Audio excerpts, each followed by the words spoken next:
Bonjour à vous et merci d'être présent à travers cette vidéo pour entendre la parole. Alors, mon nom est Daniel Durand, je suis pasteur de l'Église baptiste de la foi à Drummondville et j'aimerais, avant qu'on aille à l'étude, qu'on puisse prendre un temps pour remettre ce temps entre les mains de notre Dieu. Père éternel, on veut s'incliner devant toi, reconnaître que nous sommes pécheurs, Seigneur Dieu. Nous transgressons ta loi et Seigneur, on veut non seulement le reconnaître, mais te demander pardon. De te demander aussi de nous purifier, nous rendre obéissants à ta loi. Seigneur, merci pour ta parole, merci pour tous les bienfaits qu'elle nous procure. Elle nous console, elle nous corrige. Elle nous dirige. Elle nous rassure, Seigneur Dieu. Père, nous te prions de la bénir en chacun de nous. Amen.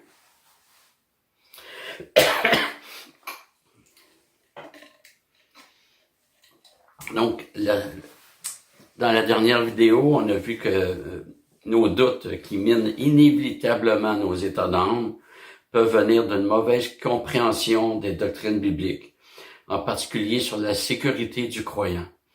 Nous avions vu aussi l'importance de croire.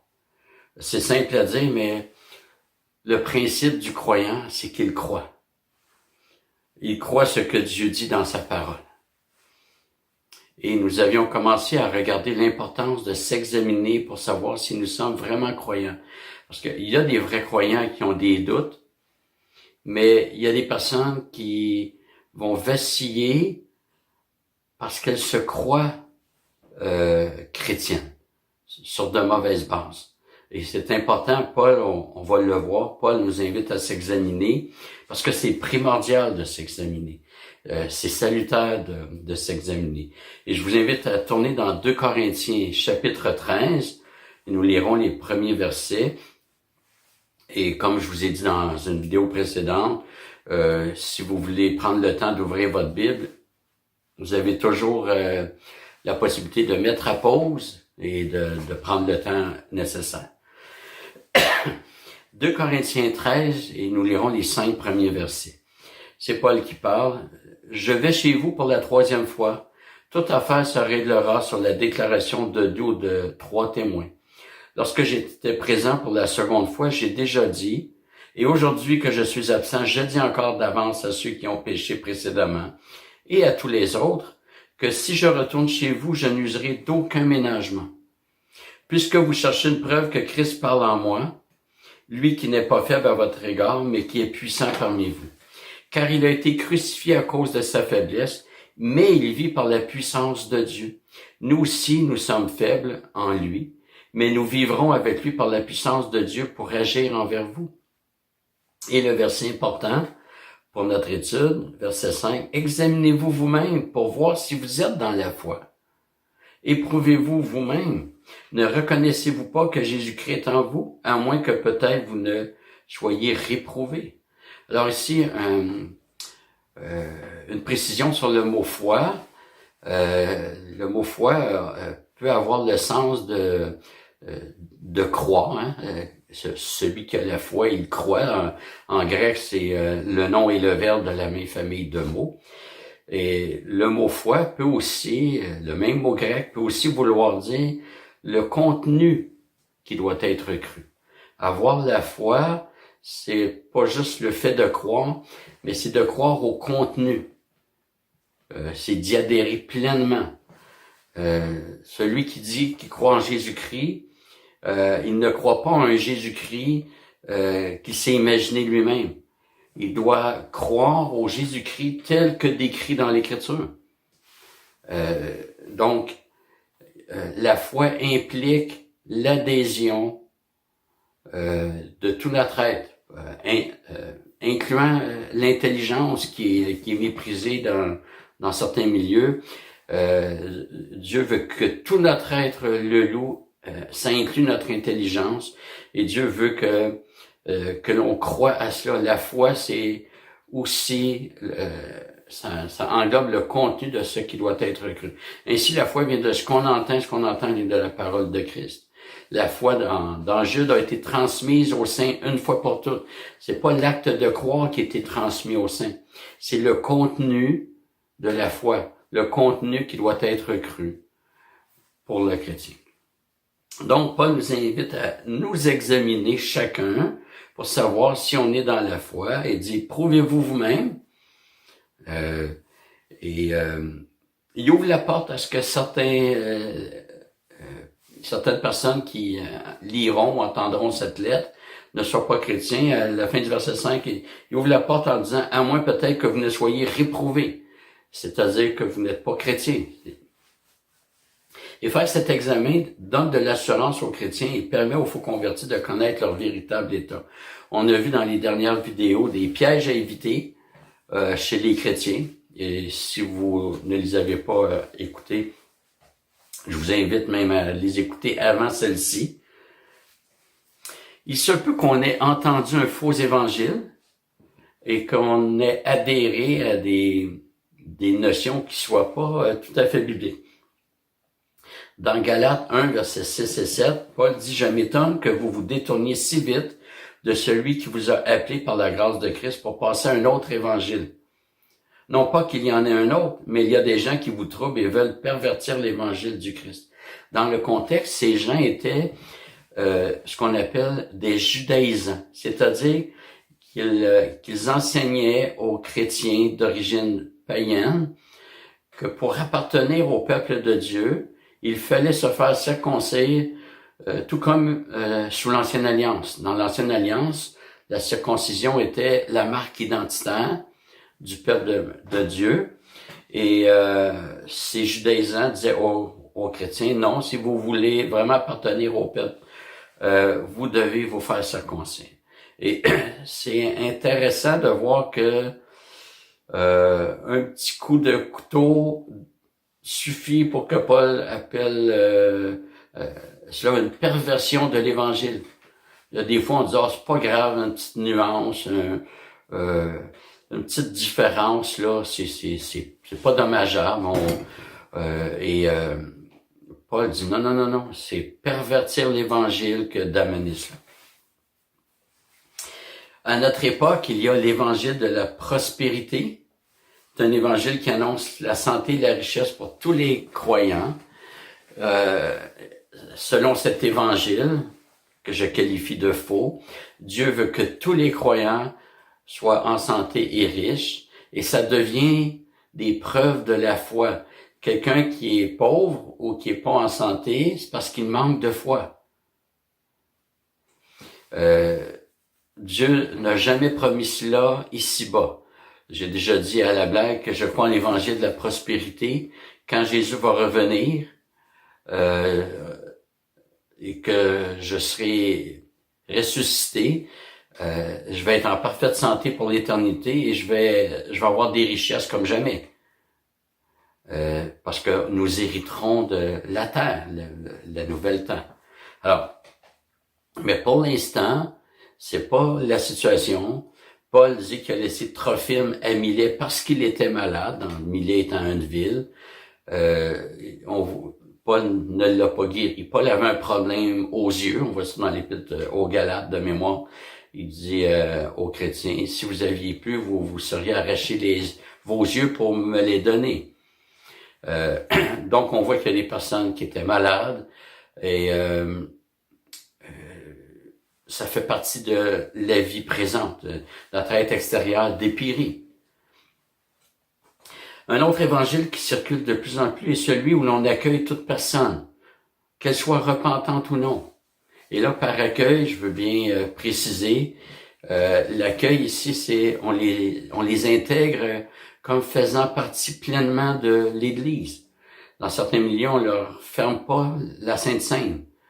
je dis pas qu'il faut contrôler militairement, mais il faut au moins avertir les non-croyants de ne pas prendre la Sainte Seine. Nous, on le fait publiquement, c'est-à-dire qu'avant chaque repas du Seigneur, on précise que le repas du Seigneur est fait pour ceux qui ont réellement cru en Jésus-Christ, se sont convertis, qui ont donné leur vie au Seigneur, qui ont témoigné de leur foi dans les eaux du baptême. Dans Acte 2, on voit clairement que c'est conversion, baptême, et ce n'est qu'après cela qu'ils persévéraient dans l'enseignement des apôtres, la communion fraternelle, la fraction du pain, c'est le repas du Seigneur, et la vie de prière. Donc, l'idée d'être inclusif, d'accepter tout le monde, qu'il soit repentant ou non, c'est là qui est le problème. Accepter tout le monde qui sont repentants, oui, mais on peut pas dire qu'à des non-repentants, des non-chrétiens qui font partie de l'Église, dans certains milieux, on va les laisser jouer de la musique pour le culte, c'est sous prétexte de ne pas les offenser, qu'ils se sentent pas à part, etc. Mais je suis désolé, Dieu met une séparation entre l'Église et le monde, et ce n'est pas rendre service aux personnes de leur faire croire qu'ils appartiennent pleinement à l'Église sans être repentants. Comment peuvent-ils être dans l'Église, qui est le corps de Jésus-Christ, s'ils ne sont pas en Jésus-Christ? Alors, il faut vraiment se garder de faire cela. Dans Acte 8, quand Pierre a vu que Simon le magicien était un faux chrétien, Paul l'a tassé immédiatement. Il dit, il n'y a pas de place pour toi. Alors, il faut vraiment faire attention. Mais quand on accueille des gens sans vérifier s'ils sont repentants, évidemment, on peut pas lire les cœurs, ça, il y a juste Dieu qui peut faire cela, mais l'Église est appelée à fonctionner sur la base d'une profession de foi crédible. On écoute ce que la personne dit et on regarde si c'est soutenu par une vie de sanctification. Une personne qui dit, moi, je me suis repenti, puis je suis chrétien, j'ai donné ma vie à Jésus, mais qui continue à voler, qui continue librement dans son péché, c'est pas crédible. Une personne qui dit, je me suis repenti, j'ai des péchés, mais je combats, puis je veux combattre, etc. Là, c'est bien. Là, c'est déjà un signe de repentance. Le combat, c'est un signe de repentance. Alors, mais si on accueille tout le monde, on est en train c'est une perversion horrible de l'Évangile. Et je vous lis ce que Paul Washer a écrit, un pasteur américain très connu. Il dit, le faux évangile met le pourceau à l'aise, croyant qu'il est une brebis, tout en se roulant dans la boue. C'est tellement bien dit. Cet évangile est plus répandu qu'on peut l'imaginer. Un évangile qui n'inclut pas la sanctification est un évangile tordu. C'est un faux évangile. Si vous vous êtes fait baptiser, si on vous a accueilli comme étant un chrétien, sans que ça passe par la repentance, si vous ne vous êtes pas repenti, vous n'êtes pas chrétien, votre baptême est un contre-message, est un contre-évangile. Votre baptême témoigne d'une réalité que vous rejetez. Un évangile qui affirme que une liberté où chacun peut faire ce qu'il veut, même ce qui est contre la loi de Dieu, est un faux évangile. Sous prétexte qu'on n'est plus sous la loi, mais sous la grâce. La grâce de Dieu ne fait pas que pardonner. Elle est tellement plus riche. La grâce de Dieu transforme à l'image de Jésus-Christ, qui lui a obéi parfaitement à la loi. Un autre faux évangile, c'est celui qui repose sur nos émotions. Cet évangile où Dieu ne touche que le cœur, c'est-à-dire les émotions, le cœur au sens moderne, parce que au sens biblique, le cœur, c'est presque toujours toute l'intériorité. Mais au sens moderne, un évangile qui ne touche que le cœur, mais pas la conscience, ni l'intelligence, c'est un faux évangile. Un autre faux évangile, c'est celui qui ne repose pas sur l'œuvre de Jésus-Christ. Et ce faux évangile est très répandu. Dans Matthieu 7, 22, Jésus dit, « Plusieurs me diront en ce jour-là, Seigneur, Seigneur, n'avons-nous pas prophétisé par ton nom? N'avons-nous pas chassé des démons par ton nom? Et n'avons-nous pas fait beaucoup de miracles par ton nom? » L'erreur de ces personnes est de se fier sur ce qu'elles font, ce qu'elles ont fait, et non sur ce que Jésus a fait.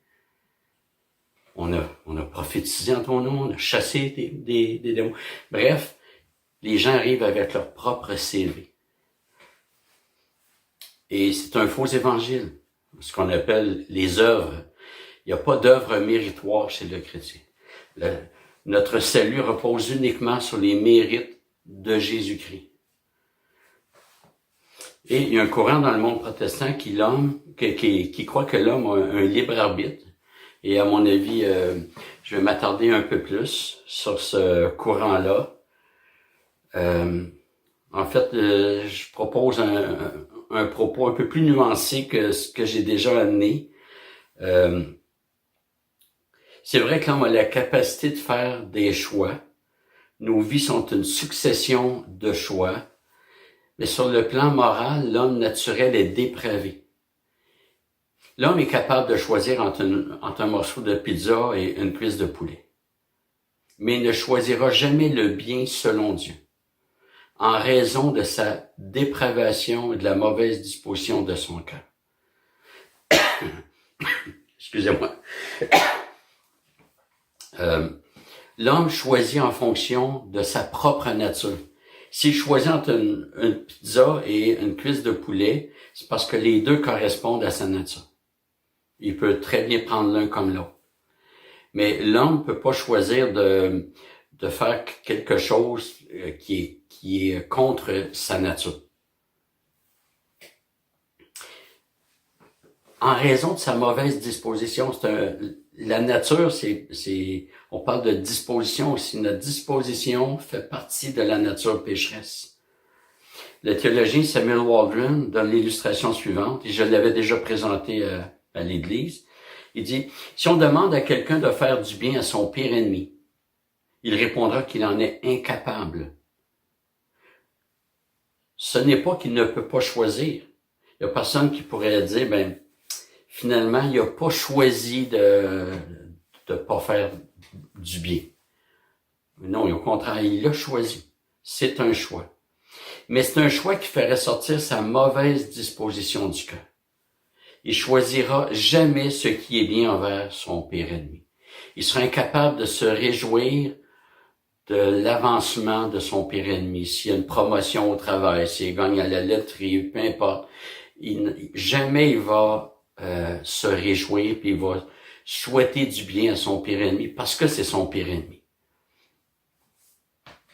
Donc, dans un sens, il fait un libre choix, mais dans un autre sens, son libre choix est esclave de sa disposition. Il fait un libre choix au sens où il n'y a personne qui l'oblige à haïr son pire ennemi. C'est lui-même, librement, oui, qui décide d'haïr son pire ennemi. Mais en raison de cette disposition, il devient esclave de lui-même. L'homme est esclave du péché, il est esclave de lui-même. J'ai fait des recherches la semaine passée, puis j'ai découvert qu'en Chine, ils ont un vin. On appelle ça le vin de souris. Et je vous indique déjà que l'illustration est dégueulasse, mais je l'amène quand même, parce que c'est une illustration sur le péché, et le péché est dégueulasse. Alors on fait du vin de souris en noyant une famille de souris auxquelles on a préalablement arraché la peau. On met cela dans une cuve de vin et on laisse fermenter le tout pendant 1 an. Et lorsque c'est vendu avec les souris qui sont encore dans la bouteille. Un peu comme on achète un pot de marinade, ben là, on voit des souris mortes dans la bouteille. Et on voit les souris desquelles on a arraché la peau, trempées dans le mélange. Et c'est ce que j'ai lu et vu sur Internet. S'il y en a qui veulent aller voir, libre à vous. Je vous conseille pas ni avant le repas, ni après le repas. Alors, si je vais en Chine et qu'on m'offre de ce vin, c'est vrai que je vais faire le choix librement de ne pas en prendre. Mon choix sera fait sans contrainte extérieure. Dans ce sens-là, il est libre. C'est moi-même qui va refuser d'en prendre. C'est un vrai choix, mais en même temps, c'est un choix tel que je n'aurais pas pu faire autrement. Je serais incapable de boire du vin de souris. Juste à y penser, j'ai des nausées. C'est contre moi. La même chose de l'homme envers Dieu. Ils font un libre choix de rejeter Dieu et ils font toujours ce même choix rebelle. Parce que le péché chez l'homme ne consiste pas d'abord à commettre des péchés. C'est d'abord une question de nature. L'homme commet des péchés parce qu'il est pécheur. La nature précède les actions. Et cette nature fait qu'il va toujours rejeter Dieu. C'est le propre de la nature pécheresse. Et Paul dit bien en Romains 3:11, « Nul ne cherche Dieu. » Les hommes pécheurs sont esclaves du péché au point où ils aiment leur péché, comme celui qui est esclave d'une secte dirigée par un gourou aime sa secte et veut y demeurer. Il faut pas penser que l'esclavage du péché, c'est comme on a peut-être vu dans certains films, un esclave qui est enchaîné à un boulet puis qui doit obéir malgré lui, au maître. Non, l'esclavage du péché, c'est plutôt comme celui qui est dans une secte dirigée par un gourou. Il est esclave de cette secte, esclave du gourou. Le gourou peut demander n'importe quoi. Puis même si on lui offre la liberté, contrairement à celui qui a les pieds attachés au boulet, celui qui est esclave d'une secte, même si on lui offrait la pleine liberté, on va t'aider, il ne voudra pas. Parce que là, c'est pas juste son corps qui est esclave, c'est tout son être.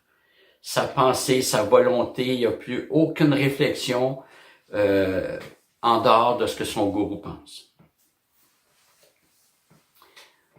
Et quand on se convertit, ce n'est pas par notre libre arbitre, parce que notre libre arbitre choisit toujours le péché, le mal. Nous sommes ennemis de Dieu par nous-mêmes, naturellement. Donc, pour qu'on puisse se tourner vers Jésus-Christ, ça prend une œuvre de Dieu, une œuvre souveraine et déterminante. C'est pas Dieu qui croit à ma place, c'est pas Dieu qui se repent à ma place, mais Dieu fait une œuvre chez celui qu'il sauve, une œuvre déterminante qui fait que il va incliner sa volonté de sorte que la personne pourra dire « Oui, c'est moi qui me suis tourné vers Dieu. » Mais la cause sera une œuvre de Dieu dans cette personne-là.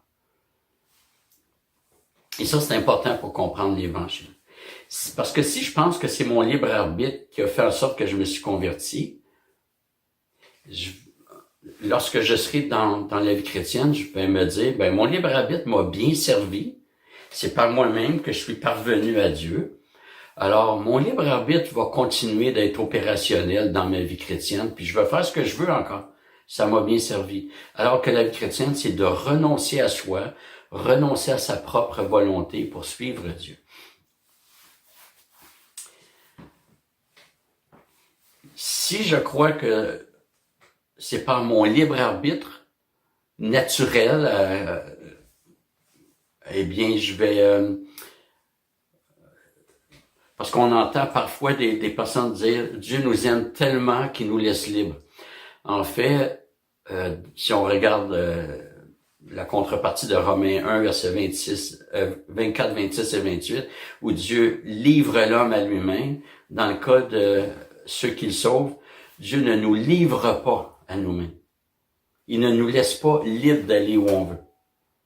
C'est anti-biblique de dire que Dieu nous laisse libres comme lorsqu'il veut nous sauver. Ça va contre ce que Jésus a dit que il va chercher sa brebis.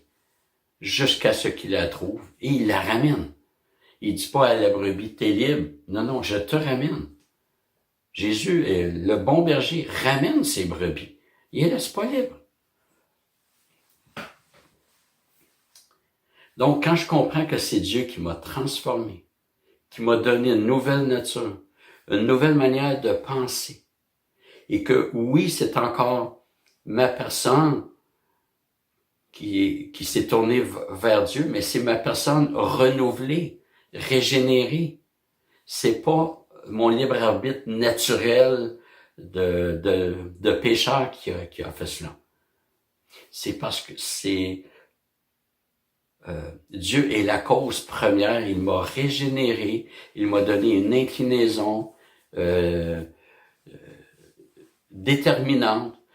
Il m'a pris, il m'a conduit à son Fils, Jésus-Christ. Et là, je comprends que tout vient de Dieu. Et pour l'éternité, je vais le remercier, lui rendre grâce de pas m'avoir livré à moi-même, mais d'être intervenu, d'avoir mis un frein à ma route de rebelle. Et il m'a donné une nouvelle nature. Et maintenant, j'agis encore, mais selon une volonté régénérée, renouvelée. Et là, oui, on est encore dans la lutte entre notre vieille nature et la vie chrétienne, mais il y a cette vie chrétienne qui est présente, là, et la lutte en témoin. Frères et sœurs, le seul évangile qui libère, c'est l'évangile biblique. L'évangile tel que prêché par Jésus et par les apôtres. Je vous ferai remarquer que cet évangile n'est pas nouveau. Même sous l'Ancienne Alliance, il était déjà là annoncé. Hébreux 4.2, alors que l'auteur parle de ceux, donc de la nation juive qui était au désert, Hébreux 4.2 dit, car la bonne nouvelle, et bonne nouvelle c'est le mot évangile en grec, nous a été annoncé aussi bien à eux, les Juifs au désert. Mais la parole qu'ils avaient écoutée ne leur servit de rien, car ceux qui l'entendirent ne la reçurent pas avec foi. L'évangile que les chrétiens entendent est le même que ceux qui avaient été annoncés à la nation juive.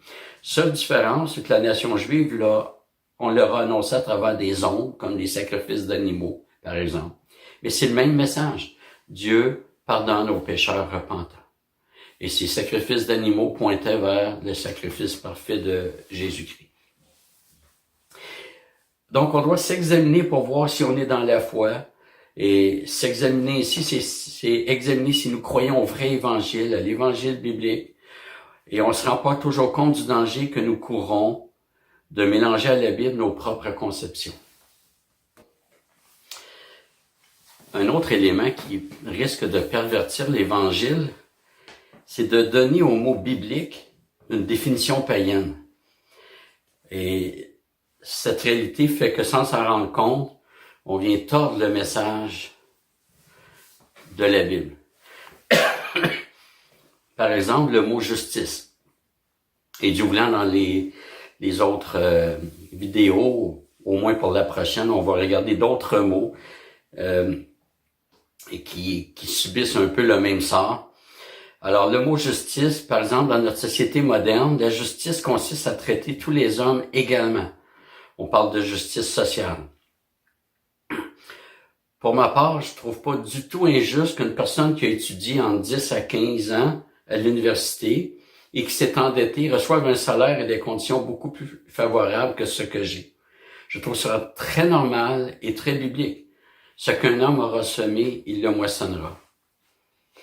Mais dans notre société, plusieurs voient cela comme injuste. On définit la justice comme un principe d'égalitarisme, ce qui n'est pas biblique. Dieu n'agit pas ainsi.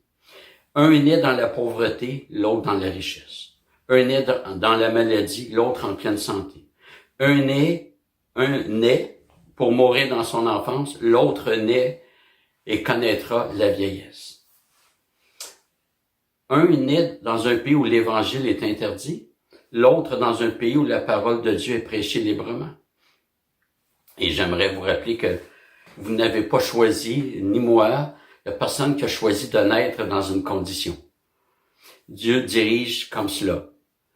J'aurais pu naître en Afrique, en Russie, en Amérique du Sud, en Europe, peu importe, j'aurais pu naître ailleurs. À une autre époque, j'aurais pu naître il y a 4000 ans, où l'Évangile n'était pas prêché en dehors d'Israël, ou pratiquement pas. Dieu n'applique pas un principe d'égalitarisme. Il a choisi Israël et non les autres nations. Et jusqu'à la Pentecôte, il ne s'était pas révélé aux nations. C'est à partir de la Pentecôte que là, on voit l'ouverture aux nations. Mais Dieu n'applique pas un principe d'uniformité, d'égalitarisme comme on le conçoit dans notre société moderne. Et si ma conception de la justice de Dieu me vient des hommes, je vais penser que Dieu traite tous les hommes uniformément. Dieu est juste, la justice est synonyme d'uniformité, donc Dieu traite tous les hommes de la même façon. Et ce n'est pas ce qu'on lit dans les Écritures. Cette conception moderne de la justice pousse certains chrétiens à dire que Jésus est mort pour tous les hommes, sans exception, sinon ce serait injuste. En fait, c'est pas tellement à savoir pour qui Jésus est mort qu'on devrait traiter de la question de la justice, mais plutôt sur l'élection. Est-ce que c'est juste que Dieu ait élu les uns et pas les autres? Et on lit dans Jean 10, verset 11, que le bon berger donne sa vie pour ses brebis. Il ne la donne pas pour les boucs. En Éphésiens 5, 23, nous lisons que le Christ est le sauveur de son Église. Et au verset 25, il s'est livré pour elle.